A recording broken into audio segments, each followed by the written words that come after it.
Daniela, con todos los antecedentes aportados aquí por los colegas, los panelistas, y no sé si quisieras agregar un cierre o algo a la presentación respecto a la evaluación general. De ahí vamos a empezar a conversar los temas más específicos de planificación y acceso abierto. No sé si te quieres referir a algo más.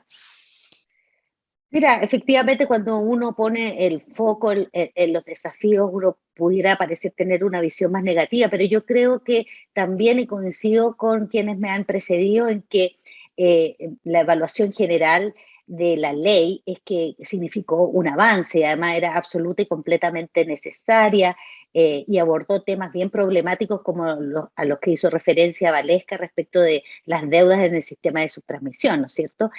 No me imagino, ¿no es cierto?, o podría ser un escenario totalmente diverso de conversación si no existiera la ley. Creo que la ley innovó en muchos aspectos y era esperable que tuviera brechas en su implementación, pero yo creo que ya pueden empezar a sacarse algunas lecciones que nos permitan identificar cuáles son aquellas cuestiones que se deben mejorar desde el punto desde la implementación, o cuáles cuestiones son más bien de diseño, como ocurre, por ejemplo, y en eso coincido plenamente con Denninson, el entregar al coordinador, por ejemplo, las licitaciones de las obras de ampliación. Entonces, creo que estamos en un momento muy oportuno para tratar de separar la paja del trigo y poder entonces utilizar de mejor manera todos los instrumentos regulatorios para enfrentar el desierto que Javier nos anunciaba. Bien, Daniela. Muchas gracias. Hoy ahora vamos a pasar a un par de preguntas más específicas. Me gustaría referirnos primero al tema de la planificación de la transmisión. Tengo un par de preguntas ya más orientadas aquí a los panelistas en particular. Le voy a preguntar a Javier Tapia y a Denninson respecto a la planificación de la transmisión y desde su perspectiva, un poquito ya profundizando en algunos conceptos, ¿cuáles son los principales desafíos, mejoras, propuestas a propósito de los últimos procesos que hemos vivido y los temas que se han ido levantando? Javier, si tú nos pudieras dar tu visión respecto específicamente a la planificación. Sí, a ver, respecto a planificación, a ver, quiero retomar la idea un poco de que no necesitamos de nuevo un gran pensé respecto a la transmisión. Tenemos un buen sistema de transmisión, en general un buen sistema legal, a eso me refiero, un buen constructo legal de transmisión. Y en eso lo único que necesitamos son ciertos ajustes, donde uno principalmente es la planificación, efectivamente. Y en la planificación lo que tenemos que hacer también es empezar a mirar un poquito los objetivos que tenemos detrás de esta planificación. Uno del objetivo de bajo costo, que siempre lo hemos tenido ahí, pero tenemos un desafío importante en poner también otros beneficios que son importantes para efectos del consumidor. Resiliencia es uno, seguridad es otro. Nosotros queremos un sistema robusto. Todos queremos un sistema robusto, digamos. Eso es lo principal. O sea, aquí punto uno, digamos, que no se nos corte la luz, por ponerlo súper simple, digamos.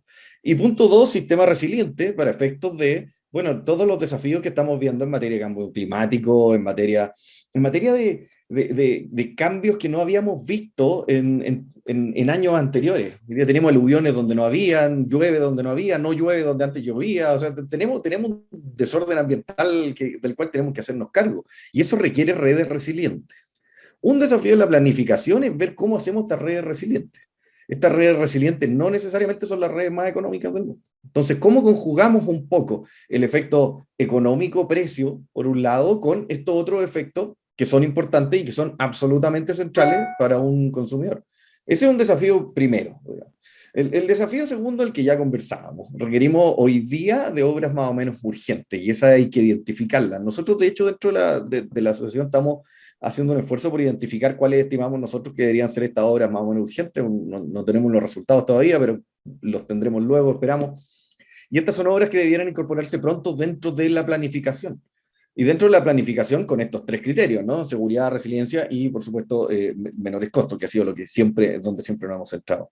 Y otra cosa de la planificación es, bueno, la planificación de obras a futuro. Y aquí tenemos esta posible reforma legal del artículo 102, un tema que alguna vez se tomó, un tema que en algún minuto se discutió, un tema del que alguna vez se hicieron seminarios y se conversó al respecto, no solo de ese tema, sino que varios otros ajustes muy menores de nuevo, pero que también es también es una tarea pendiente, ¿no? De cómo hacemos para que ese artículo, que como efectivamente decía Daniela, que está hecho para otras cosas, que está hecho para obras de generación, subestaciones de generación, que está hecho para de obras de demanda, etcétera, no se ha ocupado de una manera que termine entorpeciendo la planificación de la transmisión, que eso es lo que está pasando en la realidad. Entonces ahí tenemos también un desafío de cómo destaponear un poco ese proceso.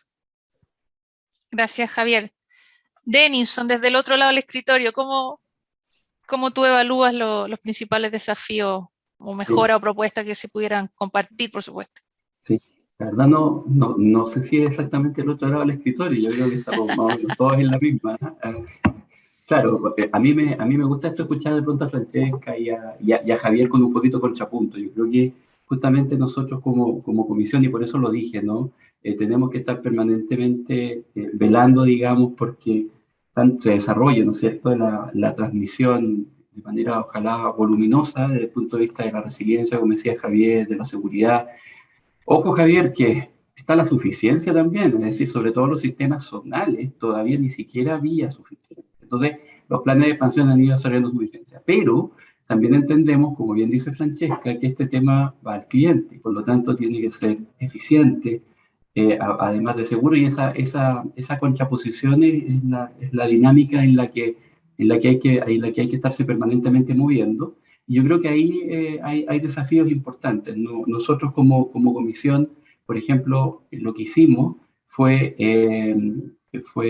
digamos, desarrollar con el ministerio, digamos, proponer al ministerio el reglamento, ¿no es cierto?, el que señaló Daniela en su momento, y en el cual nos preocupamos, por ejemplo, de poder otorgarle mayor flexibilidad al proceso mismo del plan de expansión, porque la resolución 154 era más bien rígida, creo yo, ¿no es cierto?, desde el punto de vista de lo que podía ser el plan de expansión de la CNE, y nosotros pensamos que esto había que hacerlo menos rígido, de tal manera de que como es un proceso altamente participativo y definido así por ley, pudiéramos conversarlo. Esta conversación sea en el ámbito de las observaciones, de las reuniones por ley de lobby, de las reuniones con las asociaciones de generadores, de todo, generadoras, clientes, transmisores, y en definitiva también en el panel de expertos. Creemos que es una institucionalidad bastante adecuada a esa, lenta sí, y eso es algo que posiblemente se pueda mejorar, voy a entrar en eso un segundo más, pero sí es participativa. Entonces, creo que estamos todos en una mesa redonda, ¿no es cierto?, en la cual tenemos que estar permanentemente conversando esto, la institucionalidad lo permite y nosotros como comisión estamos preocupados de ello.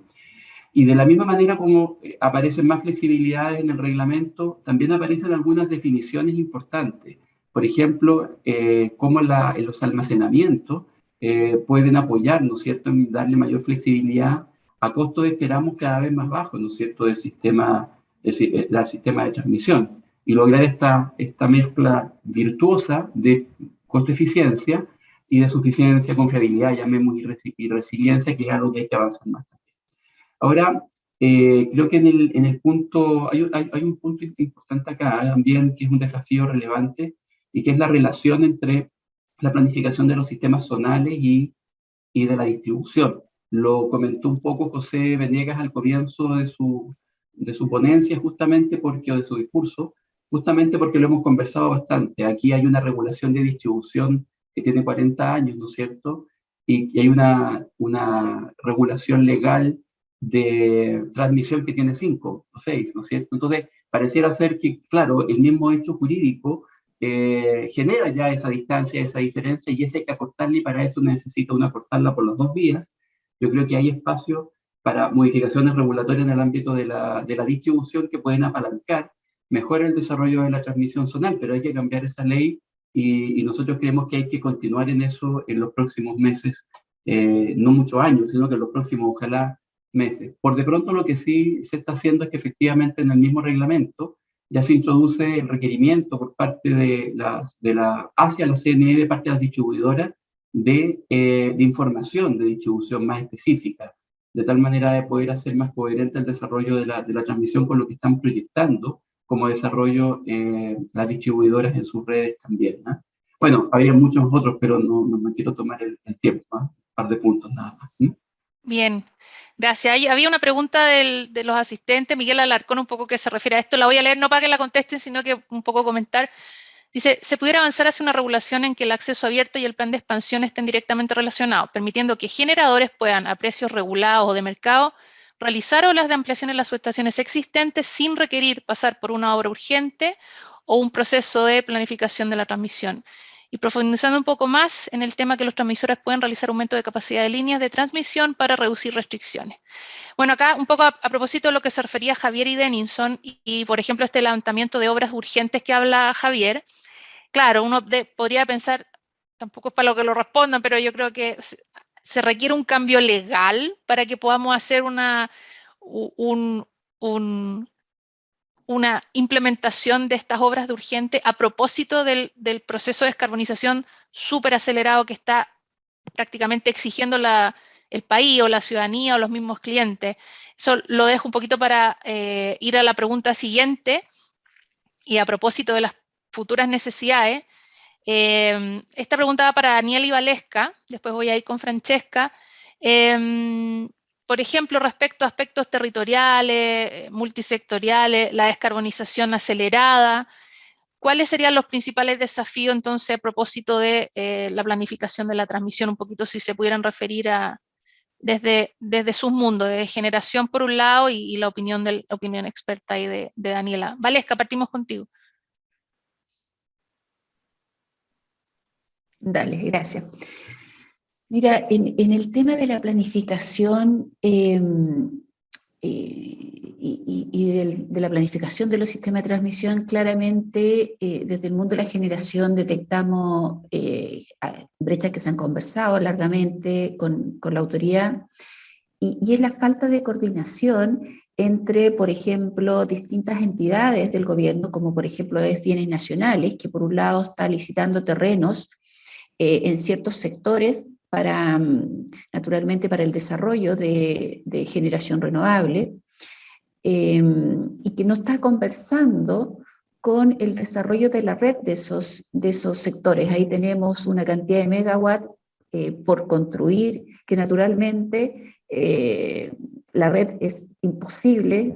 Me estoy refiriendo efectivamente a la zona de Parinas, por ejemplo, que la red no tiene la capacidad de evacuar, y naturalmente el plan de expansión no se está haciendo cargo de eso, no está viendo ese tipo de cosas. Por otro lado, creemos que el plan de expansión tampoco responde a los tiempos que necesitamos. Tú mencionaste la descarbonización acelerada que estamos viviendo y que estamos implementando muchos generadores que tienen plantas que necesitan cerrar, y hay compromisos con los clientes, por lo tanto hay que reemplazar esa energía. Cualquier obra del plan de expansión estamos hablando que demora entre 5 y 7 años desde que se decreta prácticamente a su materialización. Y por otra parte, la construcción de estos parques en 2 años puedes tenerlos listos. Entonces volvemos al tema de que no tenemos cómo evacuar y dónde conectar esos parques. También creo que en el tema de la planificación nos estamos quedando cortos en recoger elementos que deberíamos internalizar cuando decidimos la planificación de la red. Me refiero, por ejemplo, a los sistemas de almacenamiento que se han mencionado en varias oportunidades en este momento. La planificación no recoge variables, ponte tú, como impacto en el medio ambiente, flexibilidad de estos temas, de tal forma de que aparezcan, de que efectivamente ayuden y apoyen el sistema producto de los largos tiempos de construcción de la línea. Entonces, cuando solamente ve energía no servida, justifica o no justifica la línea, se decreta o no se decreta, digamos, creo que hay un esfuerzo que hacer para sacarle provecho, primero a lo que tenemos, y efectivamente ver el apoyo que pueden dar estos sistemas de almacenamiento, lo mismo que los automatismos, que está siendo tan difícil de implementar, naturalmente con el adecuado trade-off de que sea una solución y que no reste confiabilidad del sistema, pero que nos permita usar lo que podemos usar, los sistemas que tenemos, Una mayor coordinación, te referías a los temas territoriales, efectivamente, que el plan de expansión vea dónde están los desarrollos, dónde se está produciendo y lo internalice mucho más rápido, porque estamos totalmente cortos, y eso es básicamente lo que responde las cifras que mostraba Daniela de los rechazos, de las solicitudes de conexión. Es porque no hay espacio, simplemente porque no hay espacio. Los parques se están levantando y no tenemos dónde conectarlo. Y la ley tampoco da una salida, y que eso es algo que tenemos que revisar, nos da una salida de que incluso el propio generador exactamente puede hacer una ampliación, porque van a estar los parques listos y no tenemos cómo conectarlo, o sea que dé una salida rápida de poder incluso hacerse cargo de estas ampliaciones y poder inyectar la energía. A eso también responde la utilización del 102, porque ha sido la única instrumento legal, no fue pensado para eso, pero efectivamente ha sido la salida un poco o ha ayudado a que podamos hacer conversar estas centrales que están listas en 2 a 3 años con estas ampliaciones de los sistemas que están listas entre 5 y 7 años. Entonces, por eso la utilización del 102, porque la ley naturalmente no nos ha dado otras opciones y tenemos que inyectar esta energía al sistema. Así que, bueno, nosotros como generadores, la verdad, en concreto, necesitamos inyectar, necesitamos una expansión más rápida, necesitamos una solución a los puntos de conexión, necesitamos que se abren espacios, por último, que nosotros podamos construirlo. Ahí quedó un poquito estrecha, quedó un poco una camisa de fuerza para la legislación, pero necesitamos llevar adelante el proceso de descarbonización, que es un compromiso con el país, con los clientes, etcétera, y esto sí que está siendo una traba. Gracias, Valesca. Daniela, ¿algo que agregar? Pero yo creo que es importante probablemente distinguir entre aquellas problemáticas que se pueden abordar desde el sector eléctrico y aquellas que no. Lo decía Javier Tapia, ¿no es cierto? A veces tratamos de resolver desde el sector eléctrico problemas de trabajo multisectorial y eso se vuelve bastante difícil, es un desafío enorme. Eso no significa que no se tiene que hacer. Probablemente el desarrollo de gran infraestructura de transmisión requiere de un mecanismo fast track de análisis multisectorial, pero también hay que reconocer que esa iniciativa se ha planteado en diversas ocasiones y que finalmente ha costado que termine exitosamente. Ahora, en el ámbito ya eléctrico, ¿no es cierto? Creo que se debe explorar todas las posibilidades que da la ley en su mayor amplitud, ¿no es cierto? Yo creo que probablemente quizás una remirada del artículo 102 más polos de desarrollo podría ayudar a encontrar una forma de generar el desarrollo de la red para la conexión de proyectos de generación, pero también considerando que ésta se remunere de la forma adecuada, mientras se mantenga el régimen, ¿no es cierto?, del pago estampillado. Es muy difícil que se tome una decisión de política pública, de dejar que el sistema de transmisión crezca por las definiciones del generador. Se necesita entonces o una mayor planificación, ¿no es cierto?, de ese desarrollo a través de los polos de desarrollo, que yo creo que deben explorarse en el ámbito zonal. Lo digo bien derechamente, sé que es difícil porque precisamente ahí faltan territorio, pero es ahí donde se necesita, no en el sistema nacional. Se debe explorar los polos de desarrollo en el ámbito zonal y se debe buscar una alternativa que quizás combine esas dos lógicas para darle un poquito de flexibilidad al sistema y a la expansión de la transmisión para la conexión de proyectos de generación. Gracias, Daniela. Bueno, Francesca, un poco tomando lo que se ha mencionado acá, y a propósito de también el proceso de descarbonización, que es una de las variables más influyentes hoy día en los problemas que tenemos en la transmisión, ¿Cómo convive esto con una expansión de la transmisión costo eficiente, que es un poco lo que están pidiendo, o el dolor de los clientes libres? ¿Cuáles serían las propuestas? ¿Cuál es la visión de ustedes como clientes?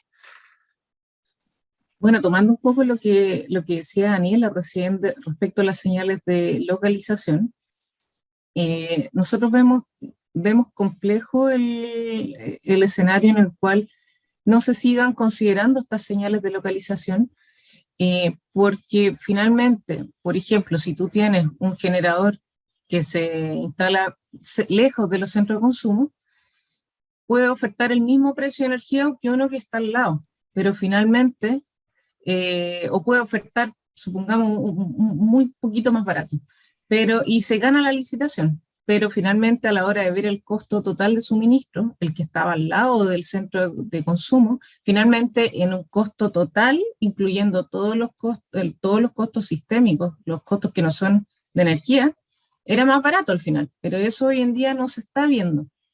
Entonces, esto lo que vemos que es una ineficiencia, porque el costo total de suministro no es necesariamente el menor. Entonces, de alguna manera, se tiene que buscar la forma de poder internalizar estos costos adicionales que estamos pagando y que nos han subido tremendamente la cuenta finalmente. Tiene que ser internalizado en la forma de cómo se va expandiendo el sistema, tanto para el lado de suministro como también en el de transmisión. Porque finalmente este es el costo total que se paga, que pagamos los clientes, las industrias y las personas en sus casas. De hecho, también en la medida que este costo pueda ser optimizado o considerado en las expansiones, podríamos tener cada vez soluciones por ejemplo, de generación local más almacenamiento, lo cual va a reducir obviamente la expansión del sistema de transmisión. Y con esto además podríamos tener mayor seguridad de suministro. Entonces eso por el lado de la señal de localización. Consideramos que tiene que volver a incorporarse, no decimos que de la misma forma de antes, del 80-20, pero tiene que haber alguna señal que finalmente indique por dónde tiene que ir la generación. Por otro lado, también vemos que sería de suma utilidad que, por ejemplo, el coordinador pudiese implementar indicadores de costo total de suministro, porque finalmente hoy en día ver todo lo que es costo sistémico, transmisión, ver eso en un global y así poder ir teniendo fácilmente a la vista cuál es este costo, porque hoy en día no es fácil de calcular. Y por último, otra propuesta de mejora ya es respecto a los procesos y en particular respecto a la línea Kimal-Loguirre, que vemos que es un ejemplo de lo que no queremos que ocurra en el futuro. En ese sentido, el punto 1 sería que al momento de poder licitar las obras, la obra mantenga las características principales, como por ejemplo el tamaño, y el costo previsto, lo cual obviamente tiene que estar determinado en un proceso participativo, en que todos podamos ir al panel de expertos. Y por otro lado, también un punto importante es que el precio de reserva de las obras de transmisión sea calculado por la CNE y entregado, por ejemplo, en un sobre cerrado a un notario, pero en forma previa a la entrega de las ofertas. Porque hoy en día no tenemos esa restricción y finalmente la CNE puede entregar este precio después que los oferentes entregan sus ofertas. Eso sería principalmente nuestra propuesta. Gracias, Francesca. Bueno, todo es muy interesante, las posturas y las visiones respecto a la planificación de la transmisión. Vamos a pasar al otro tema, estamos bien en el tiempo, así que vamos a conversar un poquito más del acceso abierto. Y acá está una pregunta abierta también al panel. Y de nuevo, bueno, hablamos ya de la descarbonización dentro del proceso de planificación de la transmisión, pero acá nos vamos aquí donde es más compleja la implementación misma, que tiene que ver con el acceso abierto y los requerimientos, como bien dijo Valesca, del recambio tecnológico de la matriz energética chilena y cómo el acceso abierto viabiliza esta necesidad. La pregunta básicamente, muy general al principio, es respecto a la visión de los criterios de acceso abierto en los distintos sistemas de transmisión nacional, zonal, de ICAO, podemos referirnos a costo, a información, podemos referirnos a holgura, a proceso. Voy a partir, Javier, vamos a dejar al último a Denison para que escuche todas las opiniones ahí, recoja y pueda hacer el contrapunto si es que es necesario. Oye, en materia de acceso abierto, yo creo que sí hemos avanzado mucho, ¿no? Se ordenó el tema bastante, que era lo que nos mostraba Daniel al principio. Se ordenó muchísimo el tema, en qué se puede avanzar hacia adelante, o qué se puede pensar en algún minuto hasta acceso abierto más universal, digamos. Son cosas que quedaron en el camino de discusiones que se dieron, eso es todo lo que estoy diciendo. Aquí el tema, el orden fue fundamental, y yo creo que en esto hay harta ventaja. Donde tenemos un desafío importante en materia de holgura, probablemente. En el famoso concepto de fedaciencia para adelante. Aquí yo creo que se producen ciertas ineficiencias, digamos, producto de que la fedaciencia es del dueño, ¿no? Del dueño de las instalaciones. Y por lo tanto aquí es donde se producen los problemas con líneas de transmisión. No se puede tener holguras hoy día, básicamente. Entonces se construyen proyectos que son bastante ajustados a las necesidades propias del minuto. Y claro, esto funciona en aquellos proyectos que pueden irse ampliando cada 2, cada 3 años, etcétera, pero en proyectos que se van ampliando de 10 años, por ejemplo, es difícil planificar algo. Claro, cuando uno construye por etapas, es difícil planificar algo con la holgura necesaria para que eso sea un desarrollo futuro, digamos, eficiente. Ese es el punto. Entonces yo creo que ahí tenemos que revisar algo un poco. Y aquí contrasto proyectos no sé, proyectos mineros con proyectos de generación, muy distintos en la forma en que se van ampliando, ¿no? Y en esto precisamente es donde deberíamos lograr mejor concentrar un poco el concepto de fedaciencia, digamos, que esto que solo sea posible que la declare el dominio, digamos, no permite efectivamente que la planificación vaya de acuerdo. Para el transmisor esto le da lo mismo, digamos, esto no es un problema de nuevo de sistema, o sea, el transmisor hace lo que le dicen, esto es un problema contractual, ¿no? Pero en el fondo lo que necesitamos es que esto también, para efectos de cliente, esto se vaya eficientando un poco. Y ahí quizás yo creo que tenemos una mejora chica, pero importante, una mejora bien quirúrgica, pero importante que hacer en el régimen de acceso abierto. En lo demás yo creo que rescato de nuevo el orden general que se ha dado y en eso estamos bien, digamos. Ese es el punto. Gracias, Javier. Valesca, ¿quieres precisar o profundizar algo? Sí, mira, para nosotros como generadores, la verdad es que efectivamente la conexión y el acceso abierto nos sigue dando hartos dolores de cabeza, ¿eh? Pero esto ya están en el detalle. Efectivamente, a ver, todo el proceso de acceso abierto, como se llama, y el proceso de conexión, primero que nada, para nosotros los tiempos son extremadamente largos, porque el proceso de acceso abierto efectivamente te puede tomar incluso un año, y luego entras al proceso propiamente tal de la conexión y te puedes perfectamente tomar otro año. Recojo lo mencionado por Daniela al comienzo de que la regulación o el coordinador o como sea, o quien designemos darle esto debe ser una vigilancia hasta que se materializa la conexión, porque cuando tú vas pasando por estos dos procesos, la verdad es que las trabas son muchísimas y el propietario de las instalaciones muchas veces y la creatividad es impresionante, que te puede tener un año y en términos reales no te permite la conexión a la red. Ahí hay que hacer un doble clic y ver los tiempos y ver efectivamente lo que está ocurriendo en la materialización de las conexiones.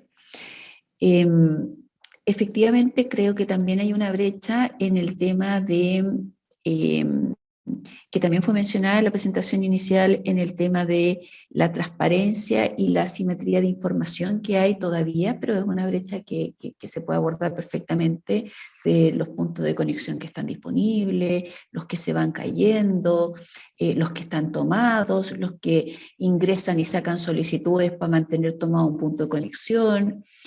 Se está viendo todas las prácticas habidas y por haber para mantener puntos de conexión de proyectos que la verdad es que no tienen ningún grado de avance, entorpeciendo otros proyectos que van mucho más avanzados y necesitan esos puntos de conexión. Entonces probablemente deberíamos revisar los criterios de asignación de estos puntos de conexión y pensando en voz alta, incorporar, no sé, otras variables como avance realmente del proyecto de construcción, permisos ambientales aprobados, el tener los terrenos para desarrollar el proyecto, etc. Si bien el reglamento ordenó bastante, ahí todavía hay una brecha en que existen estas ventanas en las cuales se pueden especular y se pueden mantener tomados puntos de conexión que la verdad es que muchos proyectos necesitan. Por otro lado, también en el tema del 102, efectivamente que te aprueba y que es un mecanismo que se está utilizando para realizar ampliaciones de estos puntos de conexión tan necesarios que se necesitan, obras que se decretan y sabemos que están recién decretadas y ya están copadas, y viene un 102 por sobre esto porque se va a necesitar muchos más puntos de conexión, y proyectos ampliaciones que nacen, puntos de conexión que nacen producto del artículo 102, son forzados nuevamente por el coordinador a pasar por todo el proceso de acceso abierto, siendo que esa ampliación fue hecha precisamente para conectar un determinado proyecto, y naturalmente ahí nuevamente tienes un año más de retraso por todos los procesos de acceso abierto. Bueno, ya me referí un poco a la información, a la transparencia, a la especulación, y tú bien mencionaste también, Javier, el tema de los proyectos fehacientes. También hay que hacer una mirada y una revisión a este tema de los famosos proyectos fehacientes, porque tenemos líneas en las cuales no podemos evacuar energía. Hay plantas que están limitadas en su inyección de energía producto de estos proyectos fehacientes, y resulta que pasan 1 año, 2 años, 3 años, no se materializan, y hay energía que, bueno, ahora la necesita el sistema y no está pudiendo ser evacuada, y los propietarios de las líneas no están dejando evacuar esta energía. Por lo menos deberían dejar ocupar estas instalaciones hasta que no se materialicen en la realidad los proyectos que tienen pensado, tienen en cartera. Esa problemática también se está dando. Eso por el momento. Gracias, Valesca. Daniela, estás en mute. No fui yo. A mí me gustaría reforzar 2 temas que también los tocó Valesca. Creo que efectivamente se nos olvida que el acceso abierto está hecho no para conseguir un papelito que diga usted está autorizado, está hecho para que yo me pueda conectar y pueda transportar y hacer uso del sistema de transmisión, y efectivamente desde el punto de vista sobre todo de la competencia, las problemáticas se presentan en la conexión de proyectos a instalaciones, sobre todo de competidores del sistema de transmisión dedicado, de otros generadores, donde en el proceso de conexión se ve una variación de la posición de negociación a favor del propietario, quien tiene el control, en definitiva, de la conexión a través de la autorización de las solicitudes de los trabajos, de la SODI, como se llama, ¿no es cierto? Entonces, no es posible para para quien detenta una autorización, ¿no es cierto?,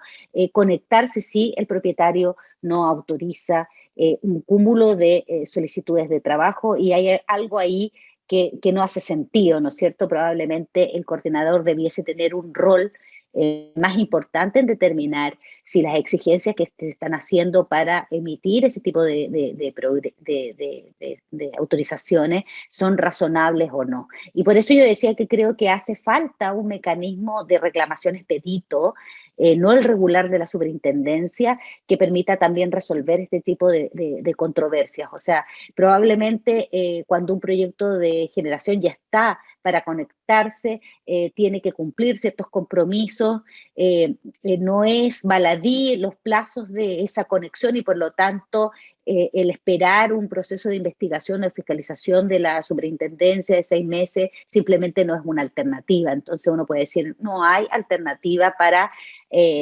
hacer para obligar a cumplir una autorización de acceso abierto en el momento de la conexión, y yo creo que ese es un hilo que falta todavía cubrir.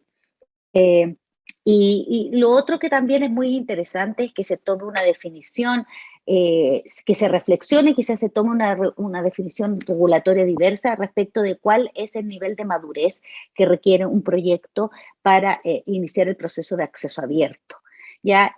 Yo creo que el diseño de la ley que hizo primero el acceso abierto en una etapa muy todavía primigenia de ese desarrollo versus la declaración en construcción, cosa que hoy día nos parece evidente, pero en principio no fue así. Yo creo que hay que ver la primera versión de la resolución 154 para acordarse, que ponía las cuestiones al revés, se fue decantando. Ahora, siendo esta etapa de acceso abierto primigenia aún, ¿no es cierto?, creo que, como dice Valesca, vale la pena discutir cuál es el nivel de madurez que debiese exigirle a un proyecto para que pueda acceder a un punto de conexión, considerando que se vuelve un bien cada vez más escaso.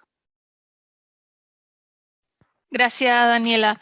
Francesca, no sé si antes de pasar a Denison quisieras comentar tu postura, tu opinión respecto a acceso abierto en las instalaciones justamente de clientes libres, que es un poco donde se está mandando el mensaje que ha sido muy complejo implementar finalmente el acceso último. Yo también tengo alguna experiencia ahí bien simpática respecto a que toda la normativa se cae cuando finalmente no te aprueban una SODI, un procedimiento muy simple, pero más en general un poco la visión de ustedes respecto al acceso abierto, que básicamente se generó en algún minuto por las instalaciones de clientes libres y bueno, también de generadores, pero también fue la de clientes libres que buscó darse respuesta un poco al acceso a ese tipo de instalaciones. Bueno, primero, en general coincido con el análisis que han presentado todos los panelistas, en particular la presentación de Daniela, donde expuso muy bien el tema de cómo se ha desarrollado este proceso de acceso abierto, la cantidad de solicitudes presentadas, rechazadas, etc. Nosotros vemos que justamente el proceso se ha ordenado con la nueva ley, pero igual ha estado, tiene algunos aspectos de mejora en relación al tiempo que se lleva, por ejemplo, el tiempo que le toma a un cliente poder también conectar sus nuevos proyectos, eso viéndolo desde el lado de nosotros como clientes conectando nuestros proyectos, pero también vemos que obviamente por el lado de clientes, pero recibiendo solicitudes de terceros, también vemos que hay un espacio de mejora, en particular respecto a lo que mencionaba Daniela de los requisitos que se les piden a los proyectos al momento de conectarse. En particular, por ejemplo, los clientes, por dar un ejemplo particular, el cliente minero mantiene ciertos estándares en sus instalaciones que obviamente no pueden ser disminuidos por la conexión de un tercero si esta instalación es dedicada. Entonces, a veces pasa que llegan proyectos que están en etapas muy iniciales y finalmente no logran como cumplir con el estándar que tienen estas instalaciones dedicadas. Entonces ahí vemos que también hay un espacio de mejora en el cual se puedan quizás pedir un poco más requerimientos a estos proyectos de manera de poder tener una conexión más expedita en el caso que efectivamente este proyecto ya cuente con un nivel de desarrollo como para asegurar el punto de conexión. Gracias, Francesca. Bueno, ahí están todas las visiones de todos los lados. Alguien quiere menos requerimientos, alguien quiere más requerimientos, pero es importante conocerlas todas. Denison, no sé si tomando un poquito todo esto quisieras comentar en general acceso abierto, después voy a hacer una consulta específica respecto al 102 que se ha mencionado tantas veces y quiero que entremos por ahí, pero en general respecto a acceso abierto y lo que has escuchado aquí del resto de los colegas. Sí, seguro. Sí, primero un tema que no creo no haberle entendido muy bien a Francesca, una cosa que dijo y simplemente para que no quede duda, aclarar que la comisión cuando emite sus resoluciones de valores máximos, ¿no es cierto?, y márgenes de reserva de las obras de transmisión, las emite con desconocimiento de las ofertas económicas, porque las ofertas económicas son entregas en sobre cerrado y no se abren hasta una fecha específica, y la comisión envía los valores, valores máximos el mismo día el mismo día, pero antes de la apertura de las ofertas económicas. Para que quede claro, digamos, por si alguien puede haber pensado tal vez otra cosa del comentario que hizo Francesca, la verdad. Nadie conoce, digamos, las ofertas económicas, y la comisión tampoco, digamos, hasta el día que se abre, y eso es posterior al envío de la comisión de la... ¿Puedo tener, Sí, ¿puedo comentar? claro, Francesca. Sí. Solamente, es así, Denison, estoy súper de acuerdo, solamente lo mencioné por el hecho de que, bueno, ya sabemos que uno de los oferentes publicó por ahí, dijo cuánto era un valor aprox, entonces, justamente para evitar ese tipo de situaciones que hice el comentario. De acuerdo. Bien, aclarado el punto, sí, hay varios temas referentes al acceso abierto. Voy a dejarlo del 102 si quieres para el final, Paula, tal vez tú tienes una pregunta más específica, pero yo creo que aquí lo importante es información, en primero, en segundo y en tercer lugar.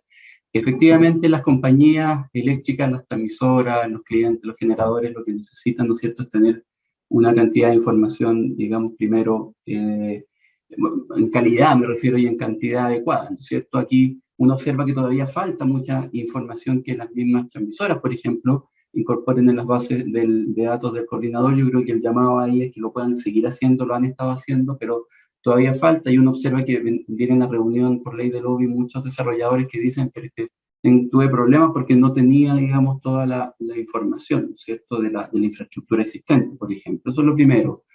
Y ahí yo creo que hay un espacio de avance, ¿no?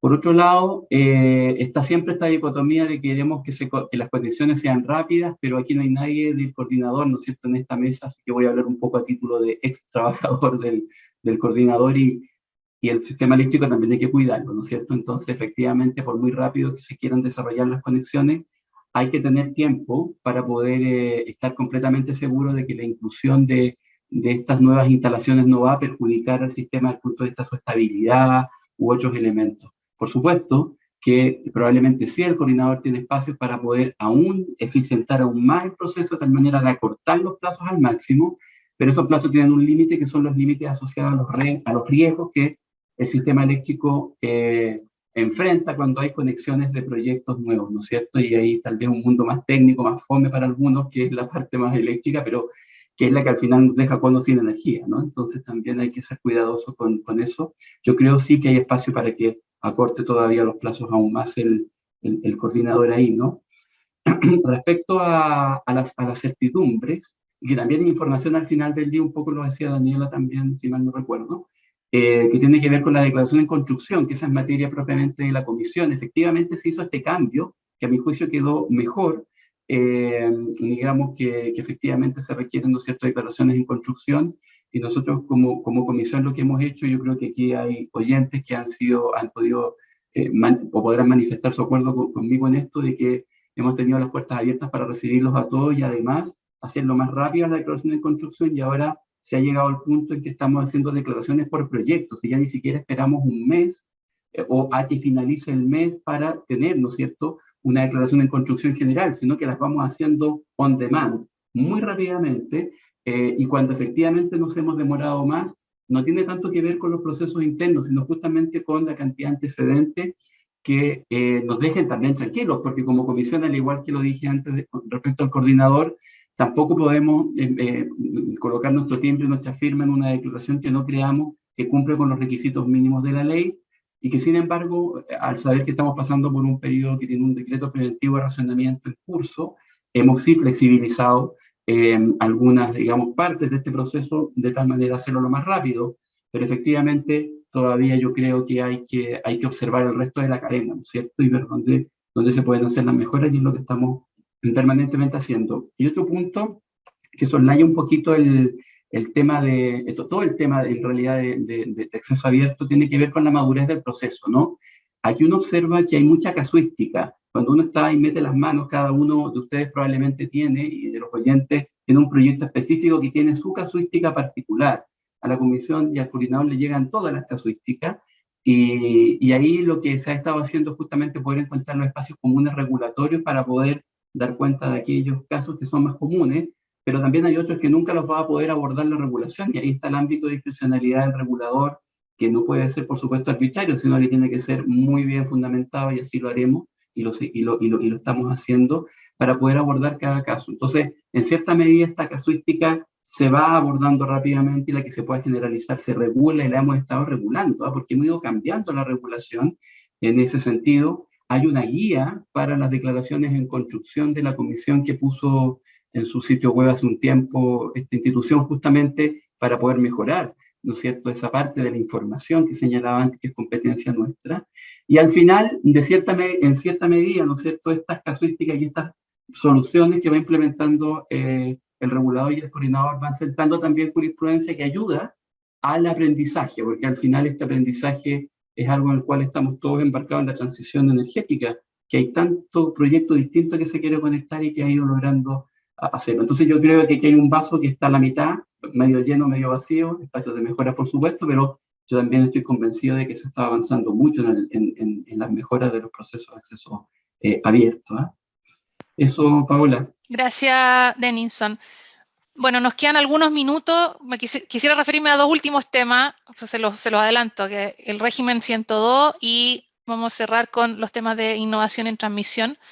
Esta pregunta en particular, bueno, me gustaría que se pudieran pronunciar Denison, Javier y Daniela, que tiene relación con el artículo 102, porque la planificación de la transmisión, efectivamente, a través de los dictámenes del panel experto, ha dado como solucionática, o la misma comisión ha dado como solucionática, aplicar el 102. Entonces, mi consulta es, ¿ustedes creen, bueno, primero, Daniela y Javier, que el 102 es la herramienta adecuada?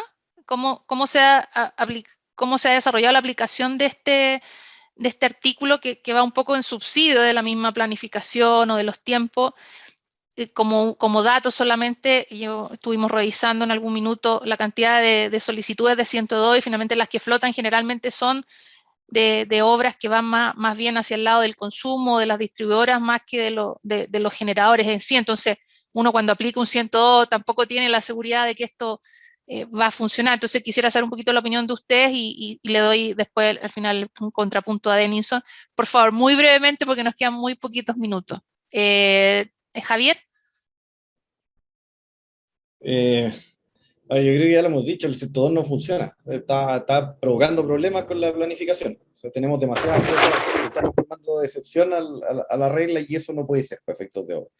El principal problema que tiene es que remunera mal en términos de señal de largo plazo. La obra se estima como existente y por lo tanto se remuneran de acuerdo al régimen vigente. Y eso nos da una buena señal de largo plazo. Entonces, el problema que tiene es que si lo queremos aplicar de manera general, o lo estamos aplicando de manera general, y estamos aplicándolo para obras que debieran ser de largo plazo, eso no está dando señales adecuadas, y por lo tanto tenemos aquí una contradicción con el régimen habitual. Necesita una modificación, necesita retomarse esa modificación de forma de mejorar el proceso de obra que pasan por este artículo. Eso creo yo. Súper breve. Gracias, Javier. Daniela.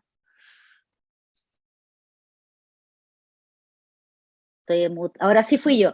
Coincido con Javier que efectivamente, bueno, el 102 no da para todo. Yo lo rescato como una figura porque me parece que tiene que haber elementos o elementos que le den una cierta flexibilidad para efectivamente casos excepcionales, pero que sea utilizado especialmente como una cuestión estructural o para resolver ciertos problemas estructurales, me parece que no es la medida.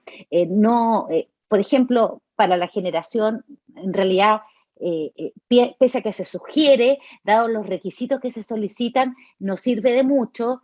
Tiene el problema de que no es discrepable ante el panel, tiene el problema que la calificación se hace con posterioridad a la autorización, y por lo tanto una determinada obra puede ser calificada finalmente de servicio público y ser su remuneración estampillada a pesar de no haber sido parte de un proceso participativo y que pueda ser discrepado ante el panel. O sea, la utilización masiva, que no es el caso hoy día, pero potencialmente masiva de esta solución, yo creo que puede generar más problemas que soluciones. Gracias, Daniela. Denison, ¿tú quisieras? Sí, cortito.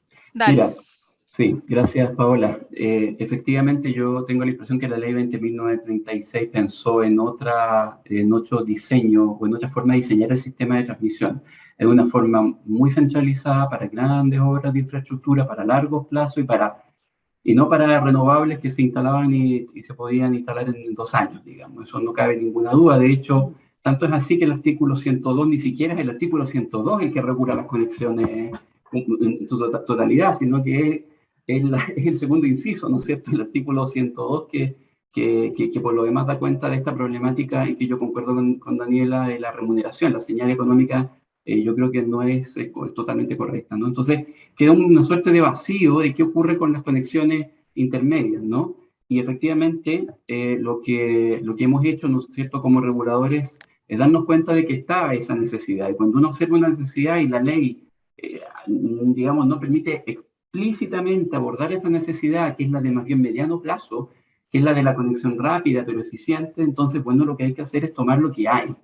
Y lo que había era el 102, que nos pareció muy plausible y que se podía utilizar, y por eso es que nuestras resoluciones posteriores que regulan el 102, lo que han hecho es interpretarlo de tal forma de hacerlo lo más extensivo posible, entendiendo sí su naturaleza de urgencia, pero la verdad es que si había algo que no se podía regular o que no estaba tan perfectamente regulado en la ley para este mediano plazo o esta suerte de desarrollo rápido, entonces, bueno, nosotros lo fuimos expandiendo. Si ustedes observan nuestro reglamento hoy día lo permite expandirlo, pero es imperfecto. La perfección hay que lograrla vía un cambio legal. Yo estoy convencido de eso. Yo creo que hay que avanzar hacia un cambio legal que efectivamente existe una lógica de obras de infraestructura de más bien largo plazo, una de mediano plazo y una urgente. Entonces, como que falta el espacio de mediano plazo y un poco mala intersección entre lo urgente, 102, y lo estructural,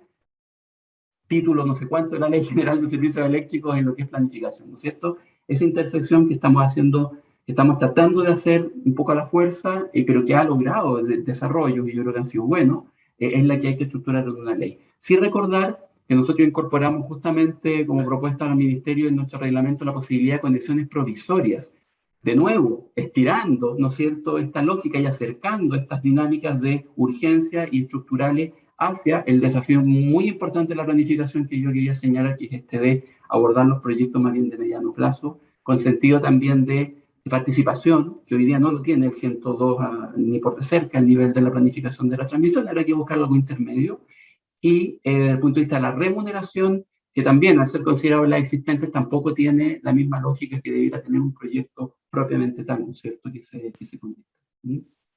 Bien, Eso. Gracias, Denison.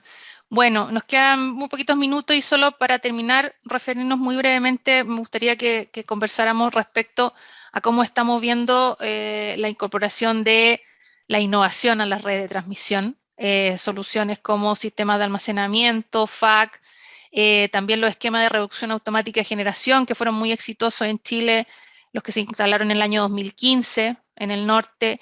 Esto para complementar las necesidades de la red, para llegar con soluciones de transmisión más eficientes y más barata, o para poder esperar las grandes soluciones.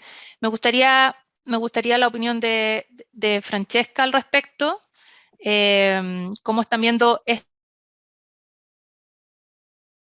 a propósito de alguna manera complementar soluciones más caras? Y también la opinión de Valesca y bueno, cerramos con Denison. Francesca. Muy Mira, brevemente también, disculpen porque nos queda muy poquito. Mira, la verdad es que siempre, nosotros estamos de acuerdo siempre que sean costo eficientes para el sistema. La verdad es que en principio vemos que podrían ser buenas opciones para evitar tener mayores costos de transmisión. En ese sentido también nos interesaría, estamos interesados en poder evaluar sistemas de almacenamiento, generación local, que también complementarían estas alzas en el costo de suministro que hemos visto últimamente por transmisión y servicios complementarios. Es así como estas alzas finalmente nos están llevando a evaluar cómo podemos tener una menor dependencia de la red y poder optimizar nuestros requerimientos. Y en este sentido vemos que en particular, por ejemplo, los sistemas de almacenamiento sí podrían ser una opción competitiva, ya que podrían ser costo eficientes. Y en lo cual está nuestra ecuación de suministro final y por tanto, repito, mientras sean costo eficiente, nosotros vamos a estar de acuerdo. Bien, Valesca.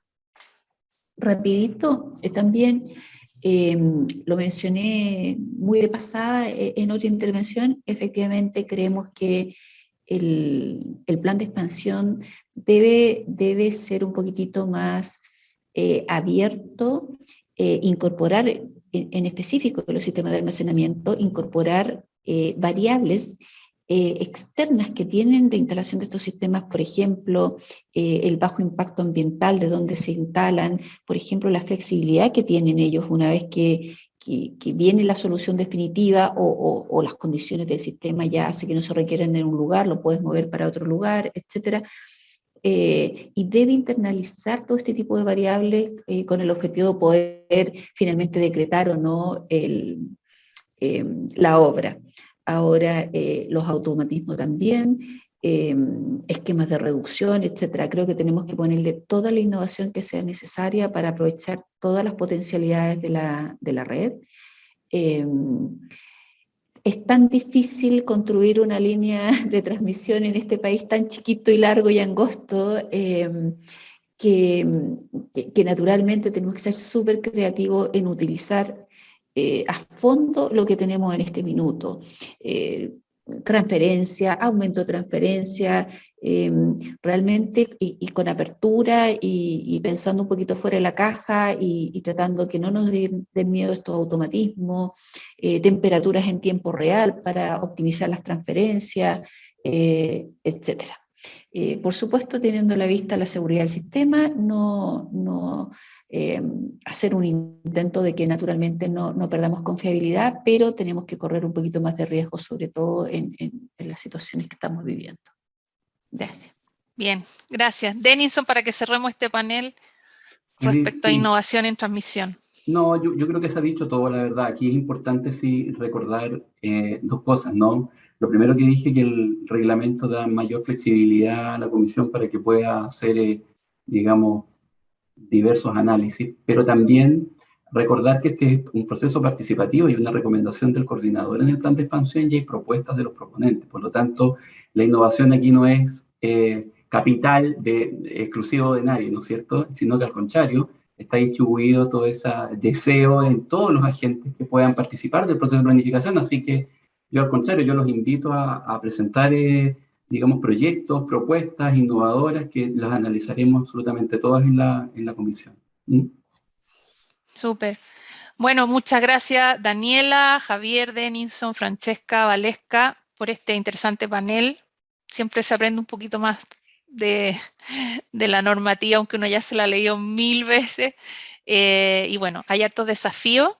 El proceso de descarbonización yo creo que nos tiene a todos de cabeza y vamos a tener que trabajar en conjunto para llegar a alguna solución. Muchas gracias por mi parte a Sigre por la invitación a moderar este panel y gracias a mis colegas. Dejo a Manuel para que continúen con el seminario. Muchas gracias. Perfecto. Gracias. Muchas gracias, Paola. Muchas gracias a todos los panelistas de este bloque y a los que han participado en esta mañana.